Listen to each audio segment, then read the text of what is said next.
0세부터 100세까지 모두 다 책 읽는 다올책 사랑방입니다. 엄마는 파업중 5학년 2학기 국어 교과서에 실려있네요.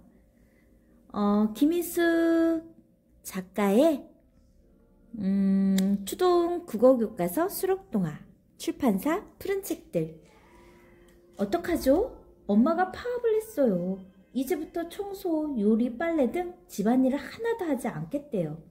엄마는 우리가 집안일이 얼마나 힘든 줄 몰라주고 아무도 도와주지 않아서 파업을 한 거래요. 그럼 우리는 어떻게 해야 할까요? 이 책에는 교과서에 실린 동화 엄마 파업 중을 비롯해 꼭꼭 닫힌 우리 마음을 열고 따스한 사랑을 불어넣어줄 이야기가 12편이나 담겨 있대요. 서울 독서교육연구회 추천도서, 소년조선일보 추천도서, 중앙독서교육 선정도서네요. 선생님은 이 책을 보면서 앤서니 브라운의 돼지책이 생각났어요. 여러분들은 어떤 생각이 들지 궁금하네요. 오늘은 5학년 2학기 교과서에 들려있는 내용으로 들려드릴게요. 엄마는 파업 중. 김희숙. 어떤 책을 보든지 이야기에는 인물, 배경, 사건이 있어요. 여러분이 책을 읽을 때 제재나 이러한 것들을 생각해서 읽다 보면 그 책 내용에 대해서 좀 더 자세히 알 수 있죠. 엄마는 파업 중. 우리 집 뒷뜰에는 2아름이나 되는 커다란 버즘나무가 있어요. 그 버즘나무 위에 널따란 널빤지를 올려놓고 우리의 공간으로 사용하고 있죠. 우리는 매일 그곳에 올라가 놀아요. 낮에는 바람에 실려오는 꽃 냄새를 맡고 밤에는 팔 베개를 누워 별자리를 찾았어요. 언젠가는 깜빡 잊고 책을 놓아두고 내려왔는데 그날 밤 소리도 없이 비가 내려 그만 빗물에 책에 젖어 버렸지 뭐예요.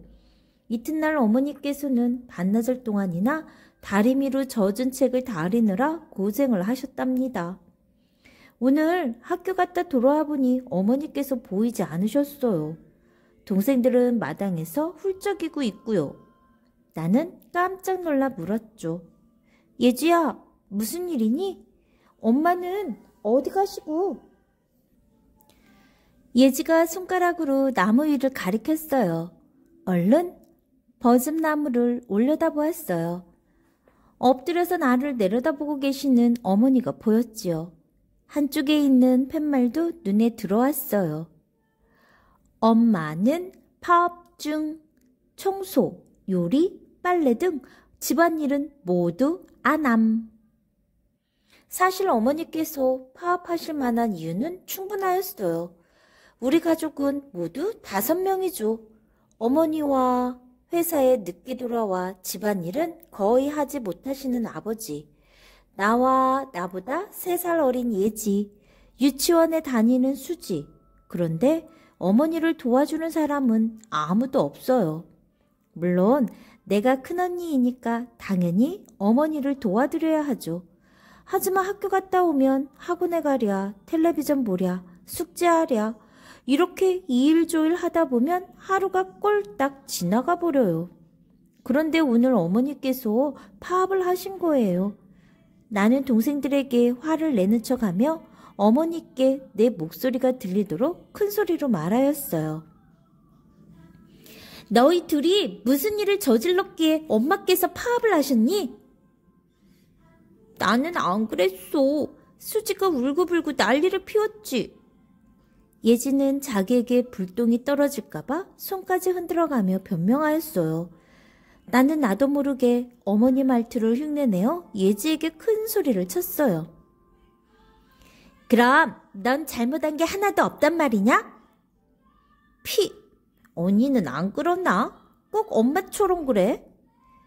나는 부드러운 목소리로 어머니를 불렀지요. 엄마, 안 내려오실 거예요? 그래. 갑자기 이러시면 어떡해요? 뭐가 갑자기니? 엄마가 날마다 얘기했잖아. 나는 들을 말씀이 없었어요. 자기 방 자기가 치우기, 쓴 물건은 제자리에 갖다 놓기, 서로 싸우지 않기, 벗은 옷은 옷걸이에 걸기, 빨래는 세탁기에 넣기 등 어머니께서는 날마다 똑같은 말을 수도 없이 해오셨어요.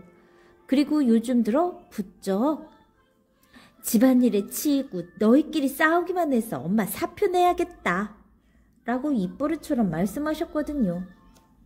좋아, 오늘만이라도 엄마에게 휴가를 드리자. 그렇게 생각하고 나니 훨씬 마음이 가벼워졌어요. 예지야, 수지야, 지금부터 집안일은 우리끼리 하자. 예지와 수지는 고개를 끄덕였어요. 나는 어머니를 향하여 큰 소리로 말하였지요. 조금만 쉬다가 내려오세요. 그런데 거실에 들어서자마자 발 디딜 틈도 없이 흐트러져 있는 장난감이 눈에 들어왔어요. 너희는 장난감부터 정리해. 나는 아버지께 전화를 걸었어요. 아빠, 엄마가 파업 중이세요. 뭐? 파업? 엄마가 무슨 파업? 신지야, 네가 잘못 들은 거 아니냐? 어디 간다고 하던? 아니에요. 지금 나무 위에 올라가서 청소, 요리 다 안 하신다면서 파업 중이라니까요. 뭐? 엄마가 나무 위로 올라갔다고? 허허, 거 별일이군. 그래, 알았다. 되도록 빨리 가마. 동생들에게 점심을 차려준 뒤에 나는 뒤뜰로 나갔어요. 어머니께서는 엎드려서 책을 읽고 계셨어요. 엄마, 내려와 점심 드세요. 싫어. 정말 안 내려오실 거예요? 그래, 좋아요. 그럼 내려오지 마세요. 제가 엄마 대신 다 할 테니까. 나는 어머니께 퉁명스럽게 말하였어요. 그리고 거실로 들어와 버렸지요. 그때까지도 난 어머니께서 하시는 일이 그렇게 많은 줄은 몰랐어요. 점심을 먹고 설거지를 끝낸 다음에 잠깐 쉬기 위하여 방으로 들어갔죠. 그런데 동생들과 내가 아무렇게나 벗어놓은 옷가지가 방바닥 여기저기에 널브러져 있는 거예요. 게다가 오늘 아침 가방을 챙긴 뒤 방바닥에 던져놓은 책들도 눈에 들어왔고요. 순간 볼이 후끈 달아올랐지요. 어머니께서는 우리가 학교에 가고 나면 집안 청소, 빨래, 요리 등 쉴 틈도 없이 일하셨나 봐요. 옷을 걸면서 나는 마당에서 놀고 있는 예지를 불렀어요.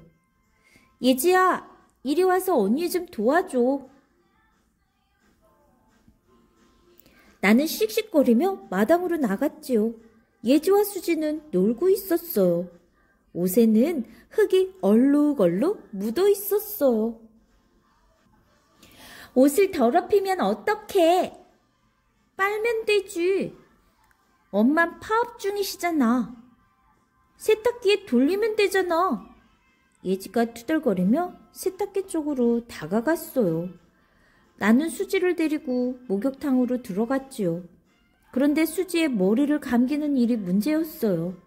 어머니처럼 수지를 무릎에 누워서 고개를 뒤로 젖혀서 감길 수는 없었으니까요. 고민하다가 아버지께서 오시면 아버지께 맡기기로 하고 대충 끝내고 말았지요. 들어가서 옷 입어. 치! 엄마는 다 입혀주는데. 할 수 없이 수지를 데리고 방에 들어갔어요. 걸다만 옷가지와 책들이 또다시 눈에 들어왔어요. 그것들을 발로 한쪽으로 쓱쓱 밀고는 수지의 옷을 찾아 입혀주었지요.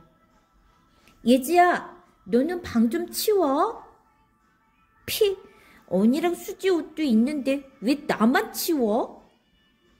난 저녁 준비해야 되잖아. 예지는 마지못해 입을 삐죽이며 방을 치우기 시작했어요. 나는 뒤뜰로 나가 한풀 꺾인 목소리로 어머니께 여쭈어보았어요. 언제까지 거기에 계실 거예요? 저녁 준비 안 하실 거예요? 그럼 뭘 사오면 되는지 말씀해 주세요. 축 처진 모습으로 거실에 들어섰는데 아버지께서 대문으로 들어서시는 게 보였어요. 나는 불이 났게 달려나갔지요. 아빠, 정말로 빨리 오셨네요. 아버지께서는 뒤뜰로 가셨어요. 하지만 어머니께서는 나무에서 내려오지 않으셨지요.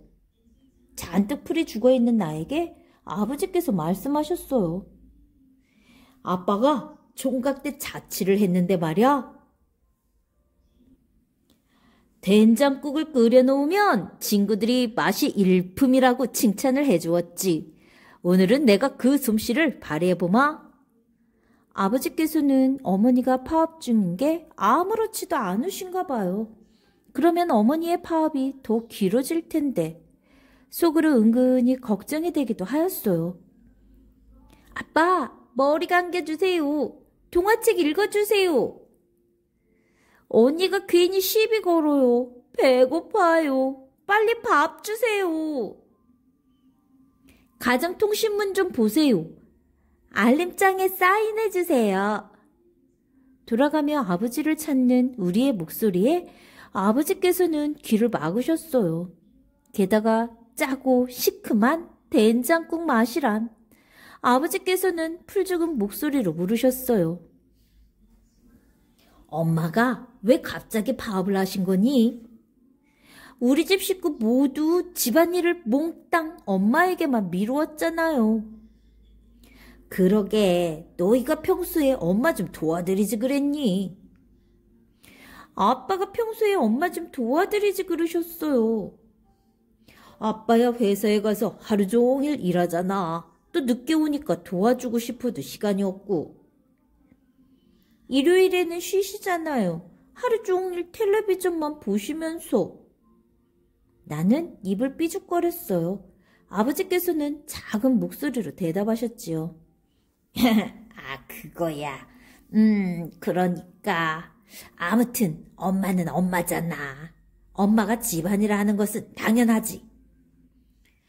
뭐가 당연해요. 우리가 서로 집안일을 나누어서 돕지 않으면 엄마는 파업을 계속하실 거예요. 엄마가 파업을 계속하셔도 아빠는 좋으세요? 아버지께서는 대답도 못하시고 머리만 극적이셨어요. 지금부터라도 우리가 집안일을 나누어 해요. 어떡해. 아빤 일찍 일어나셔서 이불 개고 방을 치우세요. 저는 엄마가 식탁 차리는 것을 도와드리겠어요. 그리고 우리 방은 우리 스스로 치울게요. 아빠도 아침에 양말, 손수건, 와이셔츠를 손수 챙기세요. 그건 좀. 그러다 끝까지 엄마가 파업하셔도 좋으세요? 우리는 싫어요. 그래요. 예지가 옆에서 내 편을 들었어요. 그래, 좋아. 그렇게 해보자. 엄마 혼자서도 다 했는데 우리라고 못하겠니? 그럼 우리의 의견이 모아졌으니까 엄마에게 협상하러 가자. 아버지께서는 뒤뜰로 나가셨어요. 우리도 아버지 뒤를 줄줄 따라 나갔어요. 아버지께서는 은근한 목소리로 말씀하셨어요. 사랑하는 여보, 내가 된장국을 끓였는데 맛이 좀 이상해. 당신이 간 좀 봐주구려. 우리가 협상안도 가져왔는데. 협상안이 있으면 적어서 이리 올려보내세요. 그러지 말고 내려와서 이야기합시다. 점심도 안 먹어서 배고플 텐데. 그럼 거기서 말해보세요. 그럽시다. 첫째, 나는 나 스스로 출근 준비를 한다. 둘째, 아버지께서는 우리와 함께 이야기한 내용을 쭉 읊으셨어요. 눈을 감고 가만히 듣고 계시던 어머니께서 입을 여셨어요. 괜찮은 조건이군요. 지켜주기만 한다면. 엄마, 걱정 마세요. 약속 꼭 지킬 거예요. 그렇지, 너희? 나는 얼른 동생들에게 눈짓을 보내며 말하였어요. 예지와 수지도 몇 번이나 고개를 끄덕였지요. 갑자기 수지가 울음을 터뜨렸어요. 엄마, 배고파. 아빠 국은 이상해. 알았어. 엄마가 맛있게 국 끓여줄게. 어머니께서는 나무 위에서 내려오셨어요. 아버지께서 얼른 국자를 내미셨지요. 우리는 어머니 품으로 파고들었어요. 아버지께서 웃으며 물으셨어요. 그럼 이제 파업은 끝난 건가? 아니요. 앞으로 좀 더 두고 본 뒤에 정할 거예요. 어머니께서는 딱 잘라 말씀하셨어요. 그리고 살그머니 내 귀에다 속삭이셨어요. 그런데 너희 노는 장소에 있으니까 내가 어린애가 된 기분이야. 앞으로 너희 따라 가끔 올라가도 되지? 나는 깜짝 놀라 두 손을 흔들었어요. 참으세요, 엄마. 무너져요. 어머니께서는 개구장이처럼 활짝 웃으셨어요. 어휴, 우리 어머니는 아무도 못 말려요. 여러분은 엄마는 파업 중 이야기를 듣고 어떤 생각이 들었나요? 여러분들도 엄마를 도와주어야겠다는 생각은 들지 않았나요? 자신의 평소 모습을 되돌아보고 가족 또는 자신을 돌보아 주셔서 고마운 분들에게 고마운 마음을 담아 쪽지를 한번 써보세요. 가족 가운데서 한 사람과 역할을 바꾼다면 누구와 바꾸고 싶은지 생각해보고 그리고 그 역할을 바꾸었을 때 어떤 일이 일어날지 상상해보면서 여러분이 글을 써도 좋겠네요. 지금까지 엄마는 파업 중이었습니다. 좋아요, 구독 꾹 눌러주시면 계속해서 함께 할 수 있어요. 감사합니다.